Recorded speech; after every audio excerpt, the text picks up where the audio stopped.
பருப்பு உள்ளிட்ட உணவு தானியங்களின் விலை கடுமையாக உயர்ந்துள்ளது. இதுகுறித்து தமிழ்நாடு வணிக சங்க பேரமைப்பின் தலைவர் விக்ரம ராஜாவுடன் நம் செய்தியாளர் கௌதம் கார்த்திகேயன் நடத்திய உரையாடலை பார்க்கலாம்.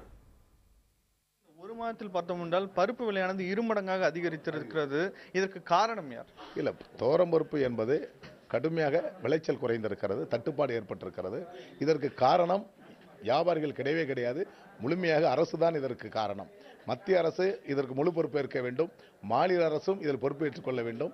இவர்கள் அரசாங்கங்கள் ரெண்டு பேரும் முறையாக இணைந்து எந்த அளவிற்கு மக்களுக்கு தேவை என்பதை புரிந்து கொண்டு அவர்கள் தேவையை பூர்த்தி செய்ய தவறியது அவர்களுடைய குற்றச்சாட்டை தவிர வியாபாரிய குற்றச்சாட்டில் வெளிநாடுகளில் கூட பருப்புகளை இந்திய நாடு வாங்கப் போகிறது என்று தெரிந்தவுடன் அங்கும் வெளியேற்றப்படுகிறது. அதற்கு காரணம் எல்லாமே ஏகபோக கொள்கையாக இருக்கிறது.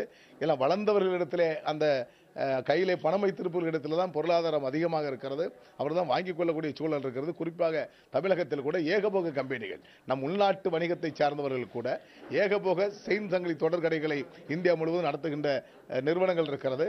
இவர்கள் எல்லாம் கடுமையாக அந்த பொருட்களை வாங்கி வைத்துக் கொண்டு செயற்கை விலையேற்றுவதற்கு அவர்களும் பெரிய காரணம். இதற்கு அரசுக்கு தெரியதான செய்யும், ஆனால் அரசாங்கம் அவர்களை போன்றவர்களை பார்த்து பாராமுகமாக இருக்கிறது என்பதுதான் வேதனையாக இருக்கிறது. பண்டிகை காலம் நெருங்கி கொண்டிருக்கிறது. எனவே இனிமேல் உணவுப் பொருட்களின் விலையில் ஏதேனும் மாற்றங்கள் இருக்குமா? எப்போது விலையேற்றம் குறைவதற்கு வாய்ப்பு இருக்கு? அதாவது விலையேற்றம் என்பது இனி ஜனவரி பிப்ரவரி தான் விலை குறையும், அதுவரை குறையாது, இன்னும் கூடிக்கிட்டு தான் இருக்கும். இப்போ சாதாரணமாக பருப்பு விலையை தான் நம்ம எல்லாரும் பேசிக்கிட்டு இருக்கோம். வீட்டுக்கு தேவையான பூண்டு, மிளகா, தனியா எல்லாம் கிலோவுக்கு 40 ரூபா 50 ரூபா கூடி போச்சு. நல்ல திடமான புளி வாங்கினா 130 ரூபா கிலோ, மிளகா வாங்கினா 120 ரூபா 130 ரூபா கிலோ. இதெல்லாம் 80 ரூபாய்க்கு விற்பனை செய்யதான். ஒரு மாதத்து காலத்துக்கு முன்பு 80 ரூபாய் விலை விற்பனை செய்து. சர்க்கரையும் கடுமையாக விலை ஏறி கொண்டிருக்கிறது, கிலோ 5 ரூபாய் ஏறி கொண்டிருக்கிறது. சமீபத்திலே பாமாயில், சன்ஃபிளவர் ஆயில், பாமாயில் போன்ற ஆயில்களும் கிலோ 5 ரூபாய் கூடி இருக்கிறது. இதெல்லாம் பண்டிகை காலங்களிலே இன்னும் அதிகப்படியான விலை ஏறுவதற்கு சாதகமாக இருக்கிறது. இந்த விலையேற்றத்தை தடுப்பதற்கு மாநில அரசு துரிதமாக நடவடிக்கை எடுக்க வேண்டும் என்பதை கேட்டுக்கொள்கிறோம்.